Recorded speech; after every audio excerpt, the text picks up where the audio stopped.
Let us begin day 5 of our retreat. As our practice deepens, we start to see ourselves more clearly. Looking closely at the body and mind, we begin to notice certain obstacles. The mind feels heavy, tranquility has not yet appeared, and access concentration seems far away. What should we do?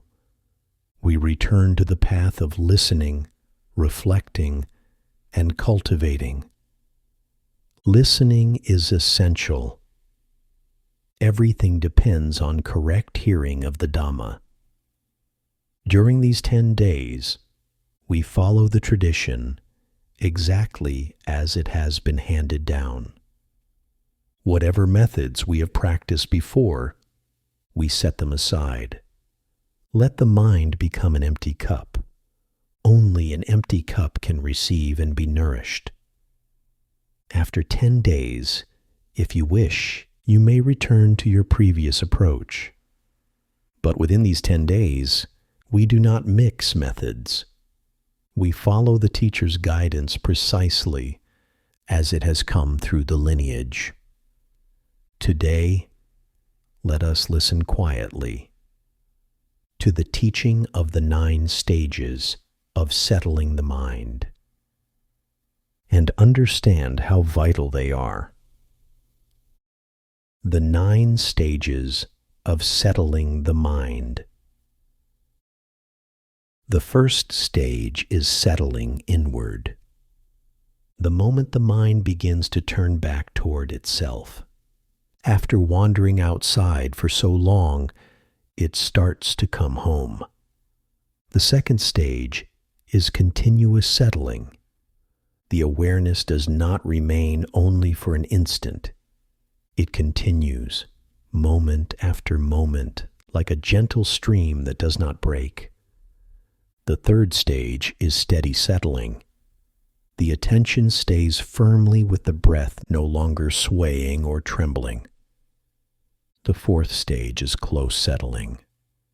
The mind draws nearer to its object, watching the breath with intimacy and ease. The fifth stage is taming. The mind, once wild and restless, now begins to soften, to yield to mindfulness. The sixth stage is quieting. The mind becomes still like waves that slowly calm upon the sea. The seventh stage is deep quieting, a tranquility so complete that even subtle thoughts begin to fade. The eighth stage is one-pointed unification.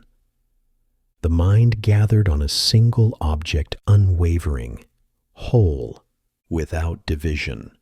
The ninth stage is balanced equanimity. The mind perfectly still, utterly steady and serene. It no longer rises or sinks, no longer grasps or resists. It is settled completely, like a stone resting at the bottom of a clear, still pond. The 6 powers that accomplish the 9 stages. These 9 stages of the mind do not arise by chance. They must be supported, nourished by the forces of practice itself. These are called the 6 powers. They are inner strengths born from direct cultivation, not from external aid. These 6 powers help us fulfill the practice of mindfulness of breathing. They strengthen tranquility and insight and eventually bring about access concentration, a calm and bright stability, known through our own experience. The 6 powers are the power of listening, the power of reflection, the power of mindful recollection, the power of vigilance, the power of steadfastness, and the power of familiarization.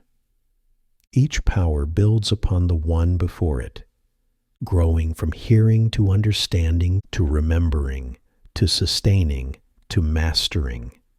Today we begin with the first dash, the power of listening.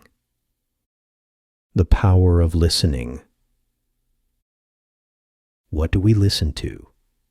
We listen to the Dhamma, especially to the teachings on samatha, the calm and steadying of the mind. Through samatha, we cultivate samadhi. The collectedness of heart we call concentration. Listening is the foundation. All wholesome qualities, all freedom, and all correctness of understanding come from right listening. The ancient verse says, "By listening, we know the Dhamma." By listening, we restrain the unwholesome. By listening, we abandon the useless. By listening, we realize nibbana. Let us understand each line deeply. Knowing the Dhamma through listening. Through listening, we come to know the Dhamma. All wisdom begins there. Listening opens the mind to what is true and beneficial. It allows understanding to arise. Without it, the path remains unclear. From listening, we learn the teachings of liberation, of the world and beyond the world, of the Four Noble Truths, and of the way suffering ends. When we truly listen, we do not merely hear words. We open the heart.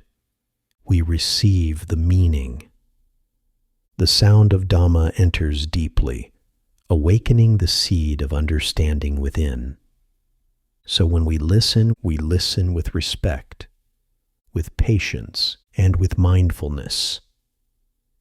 Each word becomes a drop of clear water that cleanses the dust of ignorance. Listening in this way, we begin to see for ourselves that every teaching points to one truth, that all things arise and pass away, and that peace lies in knowing this directly. Restraining the unwholesome through listening. By listening, we learn to restrain the unwholesome. To restrain means to hold back, to protect the mind before it falls into harm. When we do not listen, we do not know what is harmful, and the mind drifts without direction. But through listening, we begin to recognize clearly what should be abandoned, what leads to danger, and what supports peace. We hear of the roots of unwholesome states, craving, ill will, and cruelty, and we understand how they bind us to suffering. Knowing this, we naturally guard against them. Listening gives rise to mindful restraint. We start to see this action leads to suffering. This speech brings harm. This thought causes confusion. And seeing, so we stop. We choose silence, stillness, and awareness instead. Through listening, we become careful with our words. The Blessed One said, "To guard the mouth is a great protection." Speech can easily create conflict, stir greed, and strengthen delusion. Therefore, we speak only what is kind, truthful, and beneficial. When we hear the Dhamma, we hear what should be said and what should remain unsaid. We learn to refrain from idle talk, from speech that inflames desire or anger, from words that divide. This is how listening restrains the unwholesome. Abandoning the useless through listening. Through listening, we learn to abandon the useless. What does useless mean? It means actions of body and speech. that have no meaning, no value for the path, no benefit to oneself or others. They are a waste of time, a disturbance to others, and often a cause of harm. Such actions are unworthy and are looked down upon even in the ordinary world. For one training in the path, they are clearly not the way of the noble ones. Listening helps us recognize this. We begin to see that certain behaviors, though common and habitual, do not support the Dhamma. They obstruct the path. They are path-blocking acts. These appear in two main forms: actions of the body and actions of speech.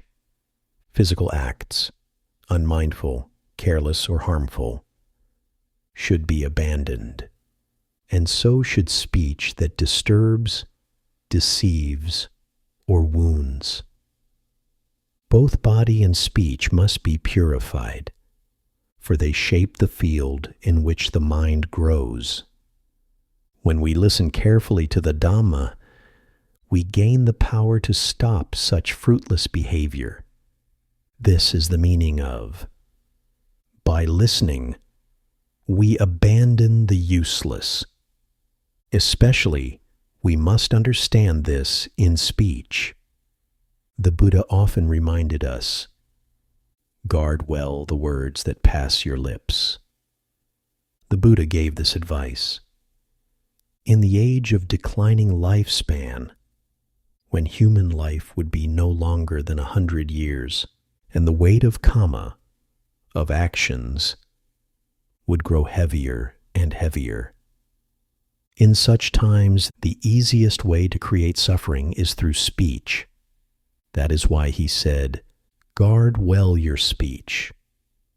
To guard speech means to know what should be spoken and what should not. We must be clear. Words are powerful. They can lead to conflict or to harmony, to craving or to release. Speech that inflames greed, that stirs anger, that feeds delusion, even if said lightly, is dangerous. It carries hidden faults and can bring great harm. Therefore, such words should not be spoken. The Buddha limited the topics that are truly worthy of discussion. He said that speech should be confined to 10 wholesome topics, subjects that nurture mindfulness, that cool the mind, and that incline the heart toward peace. Outside of these, most conversation is meaningless.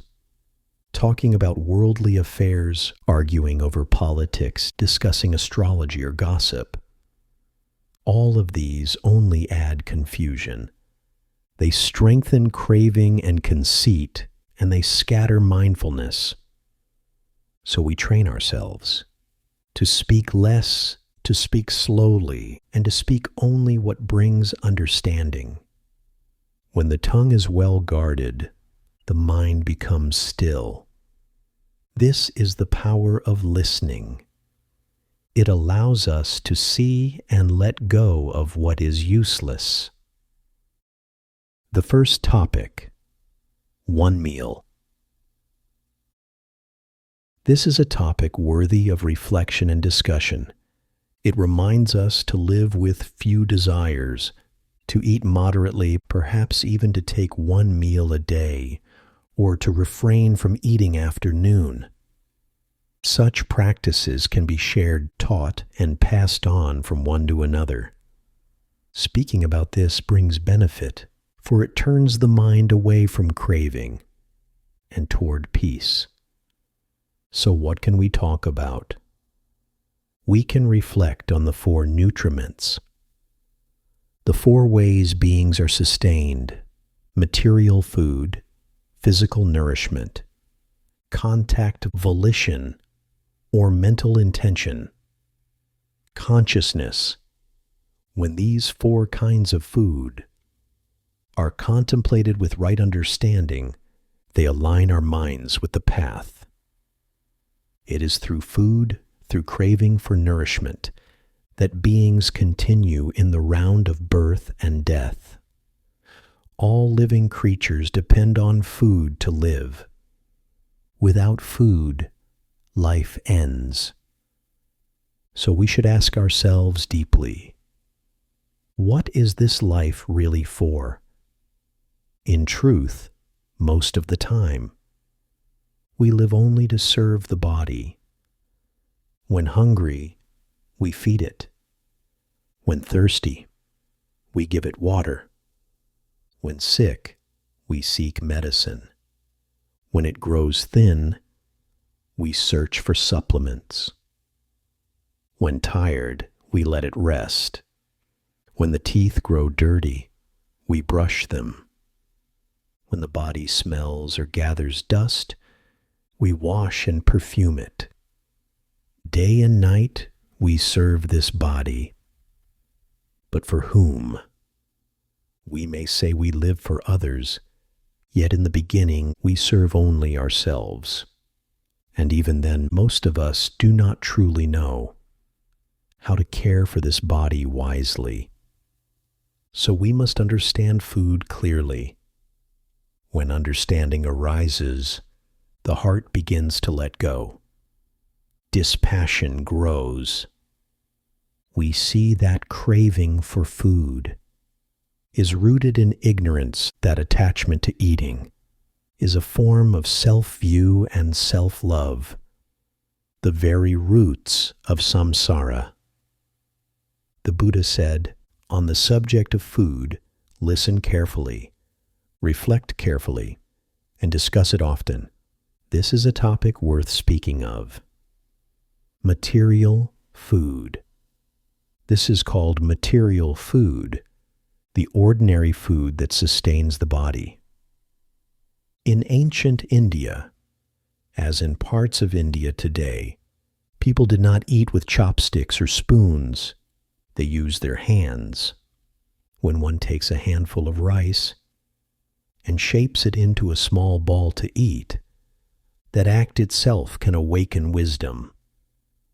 A wise person, even in that brief moment, reflects, this bowl of rice is not easy to obtain. I should consider its origin.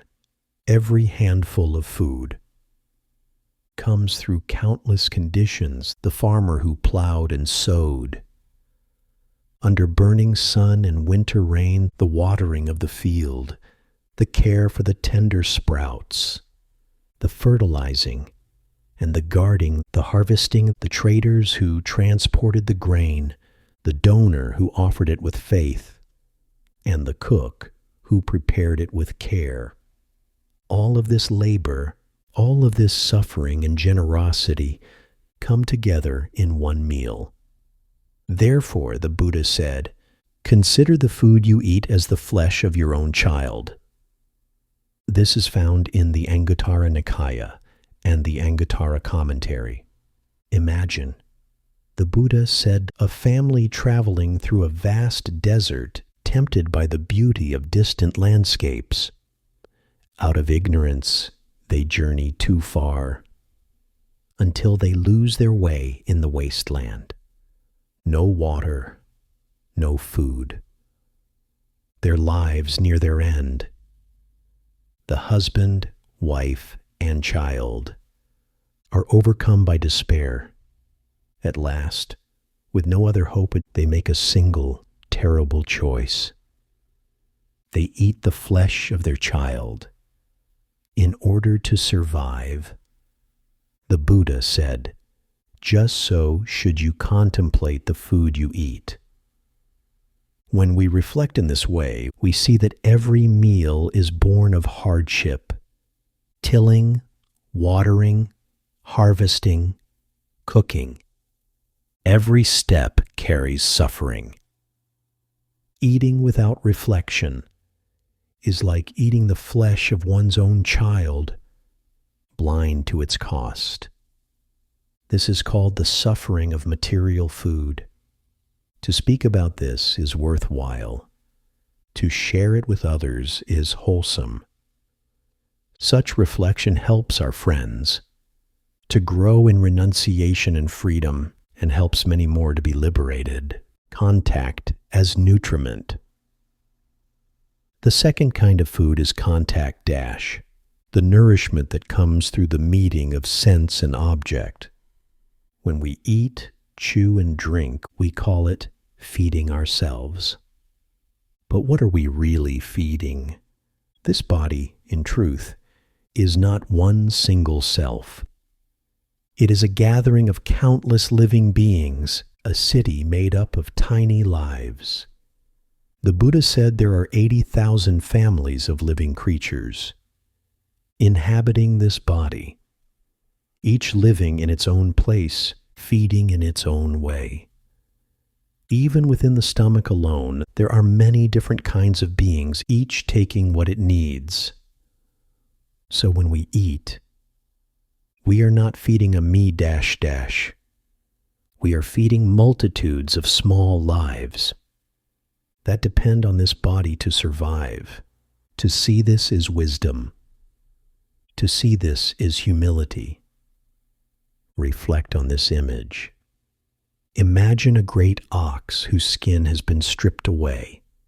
All around, birds and insects gather to feed on its flesh.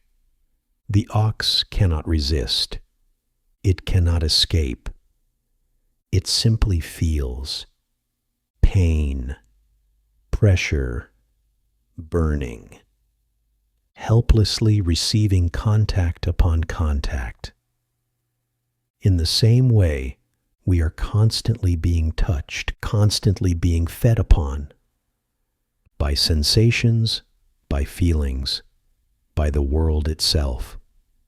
When we are hungry, we eat. When thirsty, we drink. When sick, we take medicine. When weak, we feed again. All the while, we are being fed upon by life, by the senses, by the very process of existence. This is called contact as nutriment. For the ordinary person, contact rules the heart. When a pleasant touch arises, we cling. When a painful touch arises, we resist.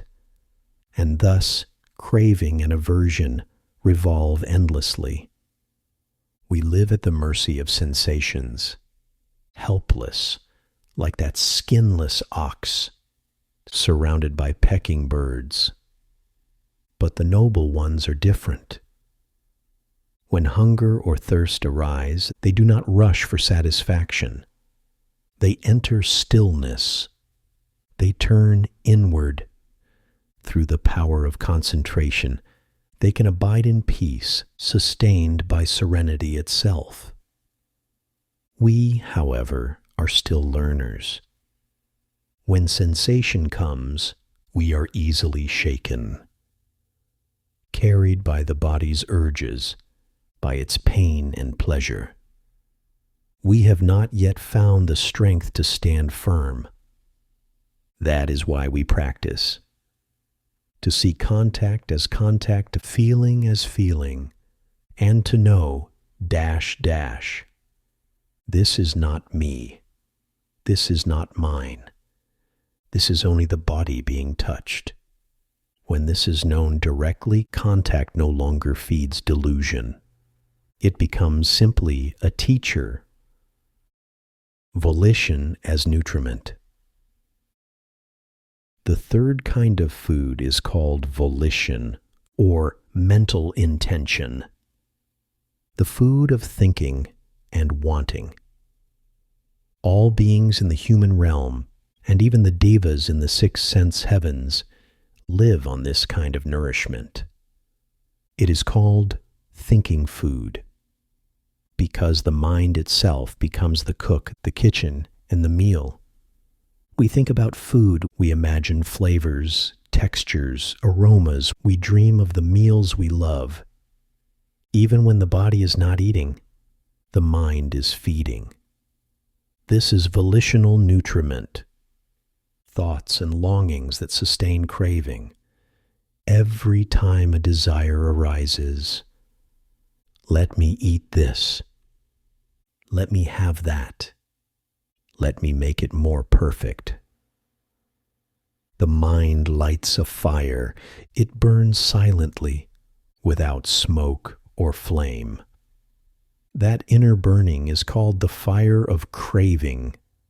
The Buddha said, "Beings are burned by craving as by fire." When we imagine food, we are feeding the fire. This is why even in dreams, people think of eating. Their craving continues to cook. In the heavenly realms, this kind of nourishment becomes even more subtle. The devas of the 6 desire heavens do not labor as humans do. Because of their great merit, they are sustained by thought alone. When they think of food, food appears. When they think of clothing, it manifests. Their wishes are fulfilled instantly through the power of their own wholesome karma. And yet, even these heavenly beings, so radiant and content, still live within samsara. They too are nourished by intention. When their good karma is exhausted, they fall again. Thus, this food of volition is still impermanent, still part of the wheel of becoming. So we should see clearly. When we think again and again of what we desire, we are feeding on intention. And this intention feeds delusion. This is why the Buddha called it a hidden fire, a fire that consumes the heart. Without smoke, without flame, until only restlessness remains. To understand volitional food is to cool that fire. When we see thought as thought, desire as desire, we stop adding fuel. Then the mind begins to settle, clear, quiet, and free. Consciousness as nutriment.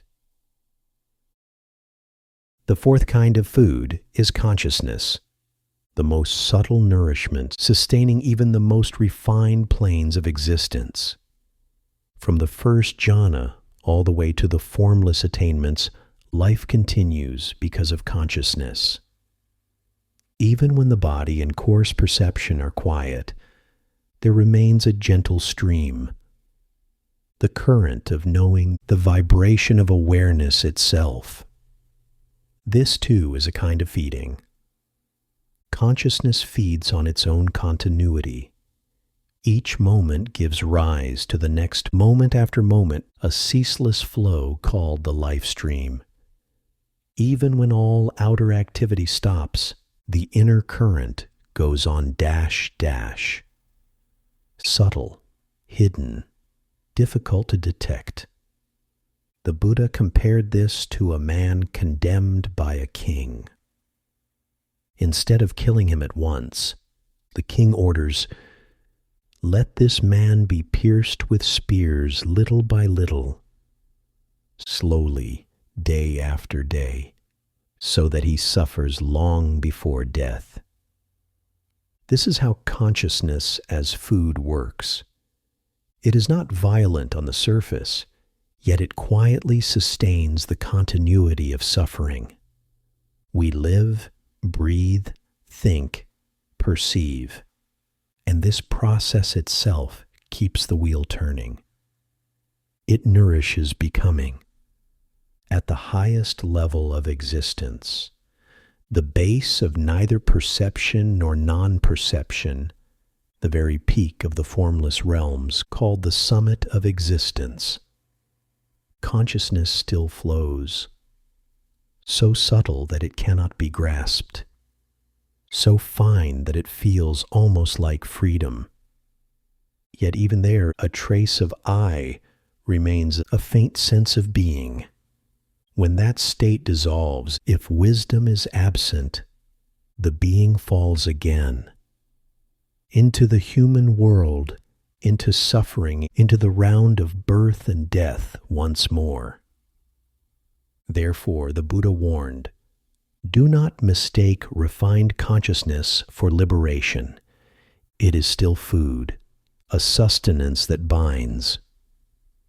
As long as there is something feeding on experience, there is still becoming still the seed of birth. To see this clearly is to let go of attachment to even the most luminous states of mind.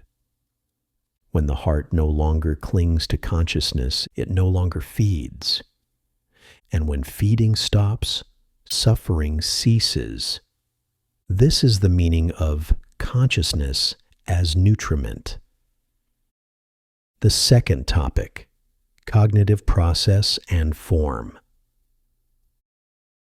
The second of the 10 topics is called cognitive process and form, in Pali, Namarupa. This is a deep contemplation showing how mind and body arise together and how, from their union, the illusion of a self begins. Cognitive process, or nama, refers to the inner functions of knowing, feeling, perception, intention, contact, and attention. These are the movements of the mind that turn toward an object and give it meaning. They are what allows experience to be recognized. The naming, the knowing, the subtle gesture of awareness itself. Form, or rupa, is the physical aspect. The material body inherited from our parents, built of the 4 great elements, earth, water, fire, and air. It includes the entire bodily structure, blood, bone, skin, organs, and the senses through which we perceive the world. When cognitive process and form arise together, life begins. They depend on each other, just as 2 reeds lean together for support. If one falls, the other cannot stand. In the same way, the knowing mind and the physical form sustain each other moment by moment. From this interdependence, the process of existence unfolds. With cognitive process and form established, the 6 sense bases appear. From the 6 bases arises contact. From contact comes feeling. From feeling, craving. From craving, clinging. From clinging, becoming. From becoming, birth. And with birth come aging and death. Thus, from this small beginning, the joining of mind and body, the entire wheel of birth and death rolls on. When we see this clearly, we begin to understand what we call a person is only a process, a temporary meeting of 2 streams, the inner knowing and the outer form. There is no fixed I here, no owner behind the process. There is only cognitive process and form rising and passing like waves upon the sea. To contemplate this deeply is to loosen the grip of identity.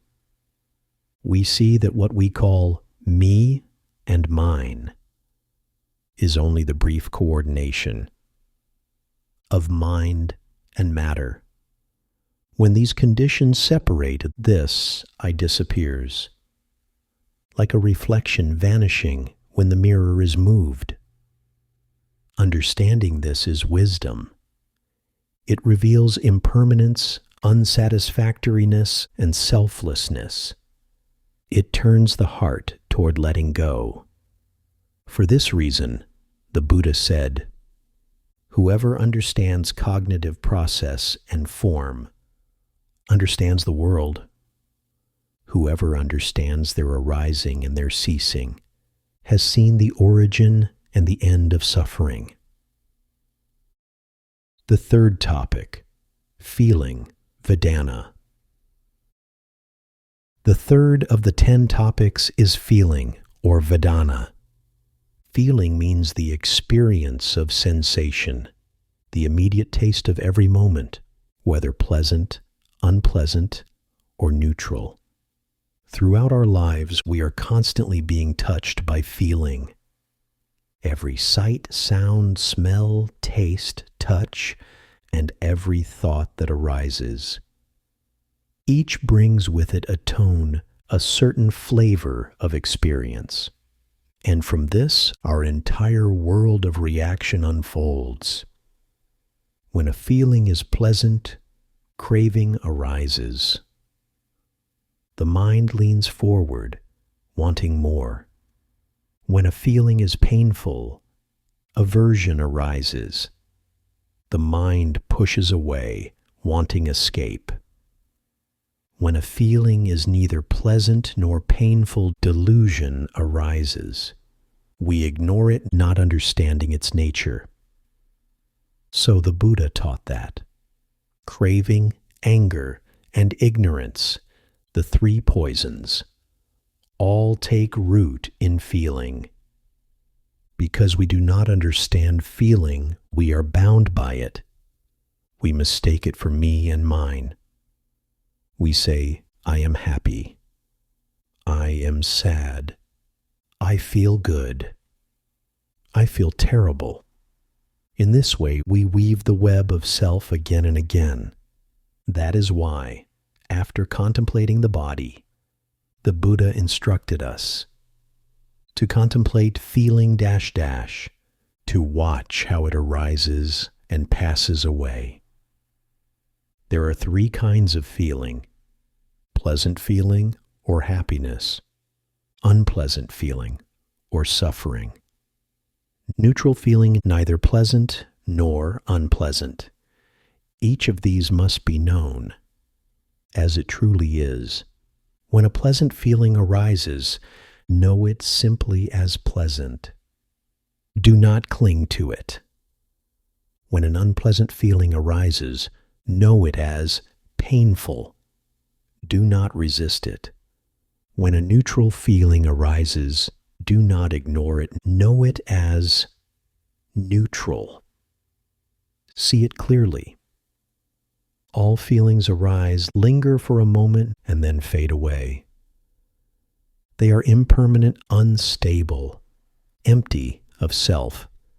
When we see this directly, craving fades, anger softens, and ignorance dissolves.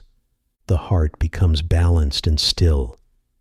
To understand feeling is to open the second door of mindfulness, the contemplation of Vedana. It is through this door that wisdom begins to shine and liberation draws near. The fourth topic, the Four Noble Truths. The fourth of the 10 topics is the heart of the Buddha's teaching. The Four Noble Truths, Katari Aryasakani. This is the foundation upon which all practice rests. It is not a philosophy, but a direct map of experience, showing how suffering arises and how it can completely cease. The Four Noble Truths are the truth of suffering, dukkha, the truth of the origin of suffering, samudaya, the truth of the cessation of suffering, nirodha, the truth of the path leading to its cessation, magga. Let us contemplate each of them slowly as a living reflection. The fifth topic, the 5 spiritual faculties. The fifth topic speaks of the 5 faculties. Sometimes the scriptures say, the 5 faculties are the 5 physical senses: eye, ear, nose, tongue, and body. Sometimes they are spoken of as the 5 sense objects: form, sound, scent, taste, and touch. Sometimes they are taught as the 5 aggregates: form, feeling, perception, formations, and consciousness.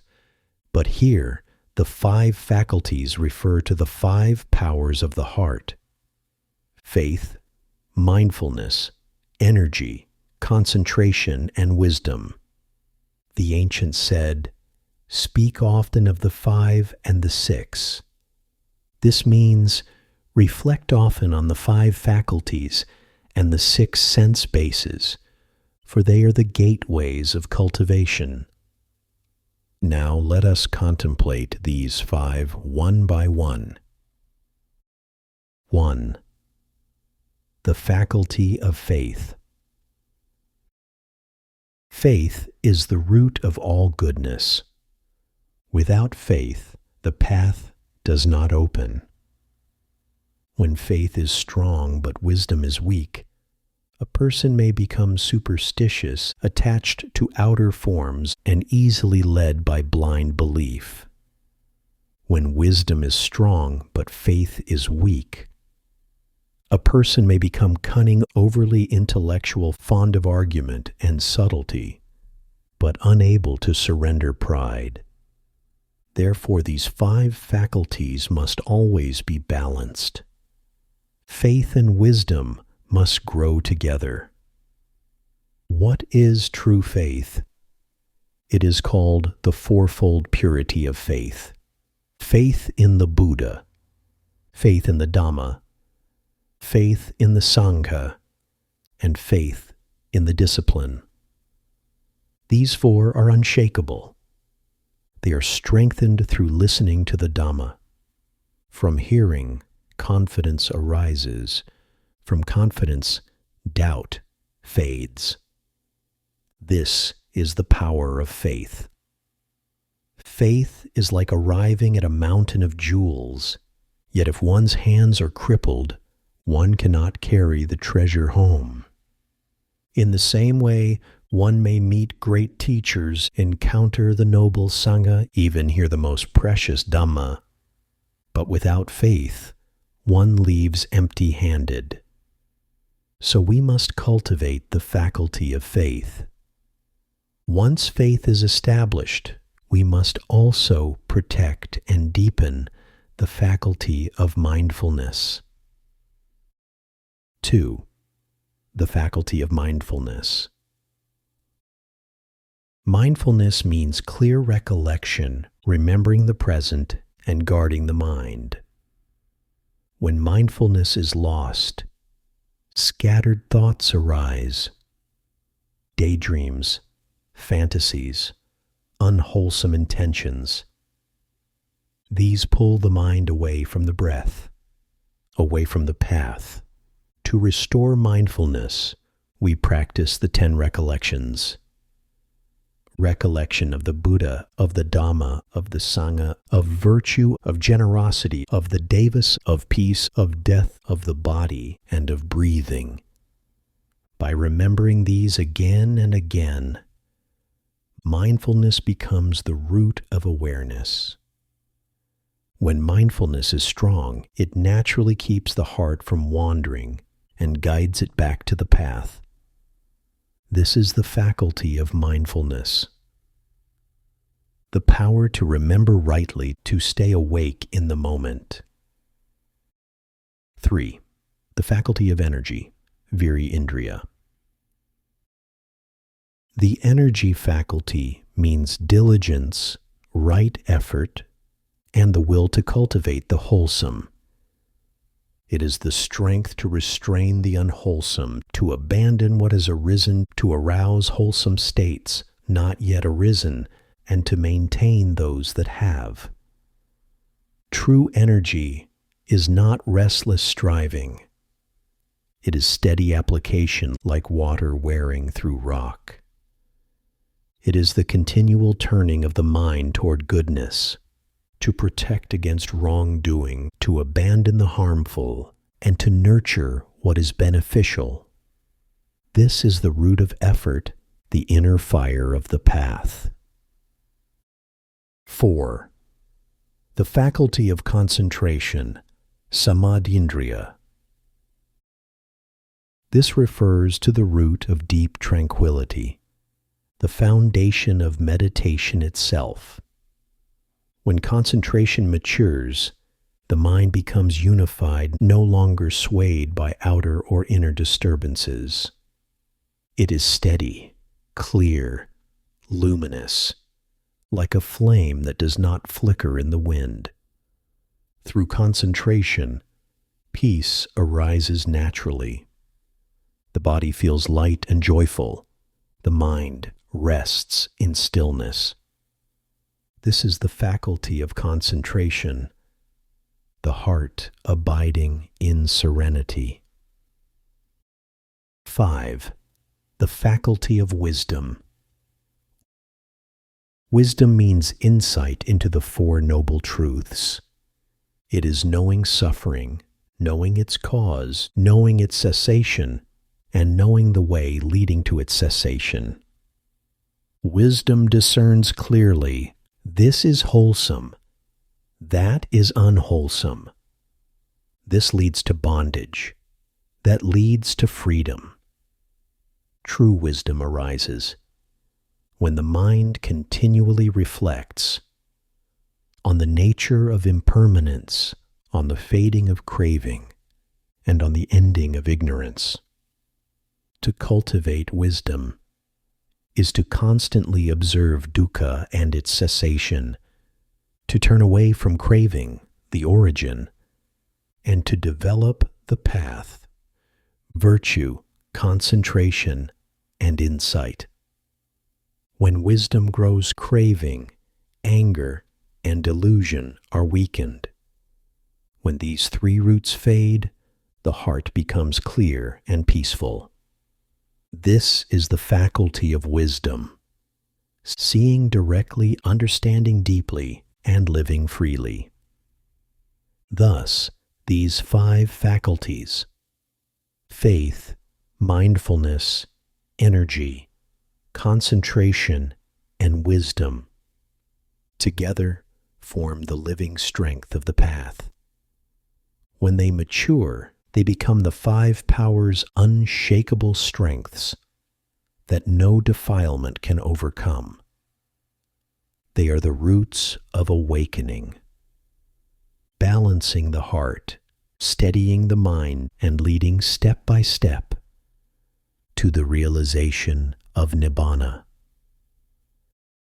The 6th topic, the 6 principles of harmony.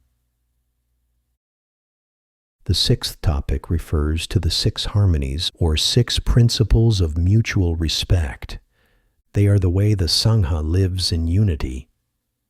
The harmony of body, speech, mind, precepts, view, and shared benefit.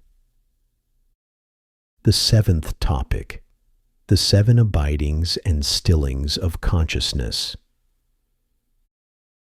The 7th topic teaches the 7 abidings and stillings of consciousness. Abiding refers to the ways consciousness takes its footing, the 7 bases where the mind can dwell. Stillness means the cessation of consciousness. The stages where, through concentration and insight, consciousness becomes silent, peaceful, and finally ceases completely. It is the process by which the mind, once dependent on name and form, gradually releases all support until knowing itself is stilled. No longer bound by perception, no longer stirred by contact. This is called the 7 abidings and stillings of consciousness, where consciousness abides and how it comes to rest. The 8th topic, the 8 winds. The 8 winds are the 8 worldly conditions of this world, 4 favorable and 4 adverse. When conditions are favorable, craving arises. When conditions turn adverse, anger arises. They are praise and blame, honor and disgrace, gain and loss, pleasure and pain. These are called the 8 winds, the shifting forces of the world that stir the mind of those who are untrained. The 9th topic, the 9 abodes of beings. The 9th topic speaks of the 9 abodes of beings, the 9 planes within the 3 realms.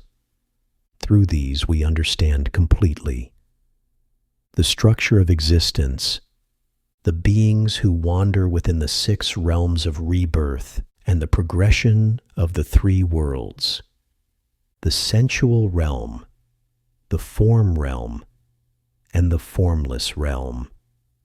This teaching reveals how all beings abide in these 9 planes, and how through insight one may go beyond them all. The 10th topic, the 10 recollections. The 10th topic is the 10 recollections, Dasa Ānāpānasati. From the 1st to the 10th topic, all can be spoken of, reflected upon, and practiced. For all understanding arises from listening to the Dhamma. By listening, we know all phenomena. By listening, we restrain the unwholesome. By listening, we abandon the useless. And by listening, we realize Nibbana, the 9 stages of settling the mind. Let us further explore the 9 stages of the mind. When we sit quietly, we all meet the same challenge. The mind does not stay still. It runs to the past, it imagines the future, it argues, it dreams, it plans. Some days, we feel calm for a few breaths. Then suddenly, the mind has already gone somewhere else. This movement is not a personal failure. It is simply what an untrained mind does. So the Buddha described 9 natural stages that show how the mind gradually becomes still, not by force, but by understanding. These stages are like coming home after a long day. At first, we are still far away, walking the streets, thinking of other things. Then, step by step, we enter the house, sit down, and finally rest. This map helps us see where we are and what kind of effort is needed next. It removes the frustration of thinking, I can't meditate, or I'm not calm enough. Instead, we see, oh, this is just the stage I'm in. All I need is patience, clarity, and kindness. Through this understanding, we start to recognize the gentle power of listening. Listening to instructions, listening to our own experience, and listening to the breath itself.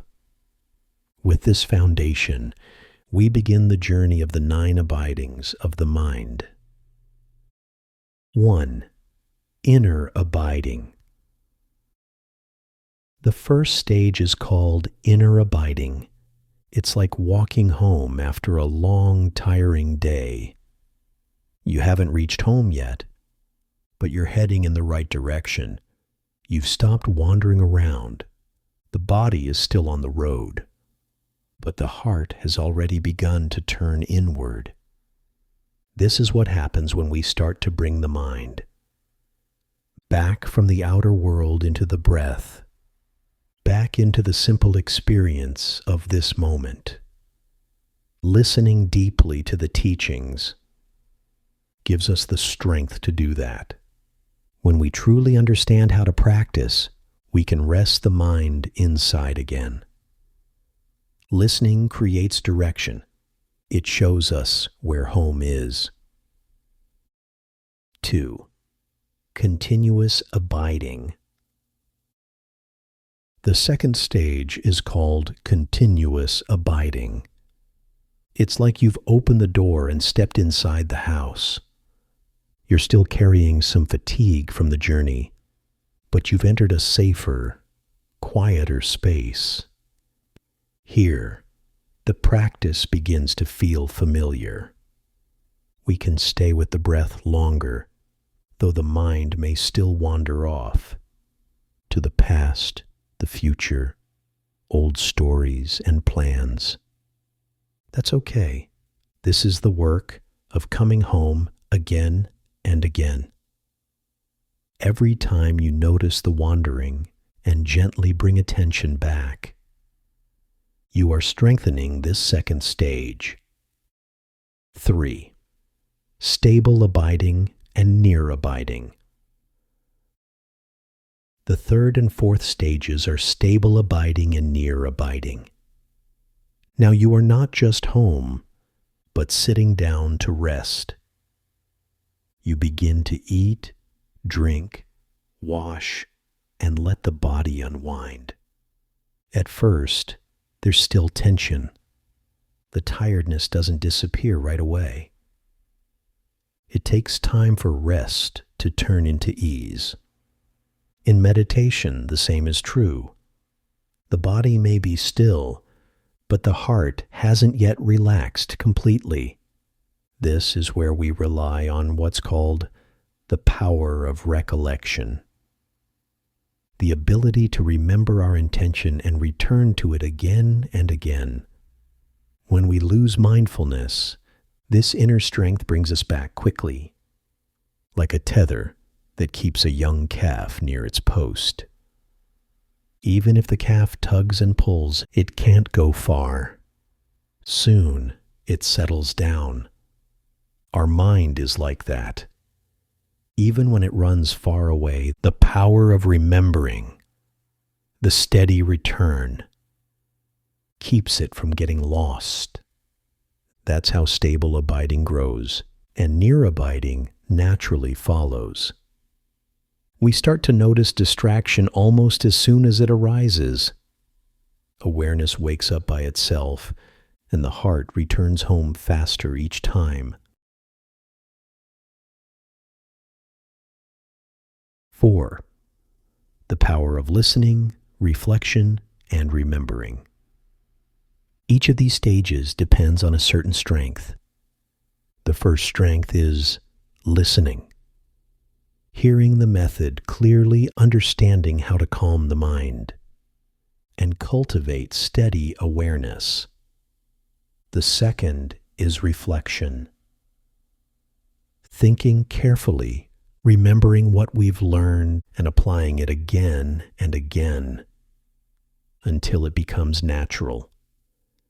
The third is mindful recollection.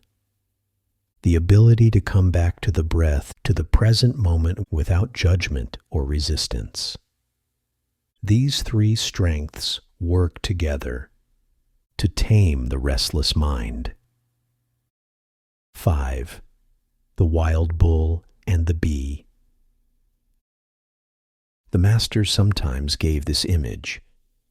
The mind is like a wild bull, restless and fierce, running through the fields, knocking things down, not knowing where to stop. At first, you can only follow it from behind. But slowly, with steady attention, you learn to guide it. You can bring it closer, tie it near the post, and after a while, it stops trying to escape. Another image is of a bee in a room. A monk once watched a bee trying to fly out through a paper-covered window. The bee saw the light and thought freedom was there. Again and again, it struck the same spot, hurting itself, unable to see the open door beside it. When the monk saw this, he realized, this bee is just like my mind. Always chasing what seems bright and promising, but missing the quiet doorway of peace that is already open right here. 6. The practice in daily life. So when we meditate, our mind also runs dash, to sound, to memory, to emotion, to dream. But if we have listening, reflection, and recollection, we always know how to come home again. Inner abiding begins when we remember the path. Continuous abiding grows as we keep returning. Stable abiding and near abiding come when the heart no longer resists the present moment. Over time, fatigue fades, struggle softens, and the heart settles naturally. Like a traveler who finally rests after a long journey, the mind, too, finds its home. 7. Taming the mind.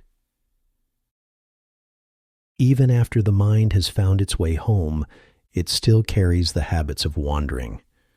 Old reactions, restlessness, and pride continue to rise and fall. This stage is called taming. Imagine a strong horse that has been wild for years. At first, it resists the reins, but over time, the training becomes gentle and mutual. The horse begins to understand the rider's touch. In the same way, our mind starts to listen, to trust the process, to respond with steadiness.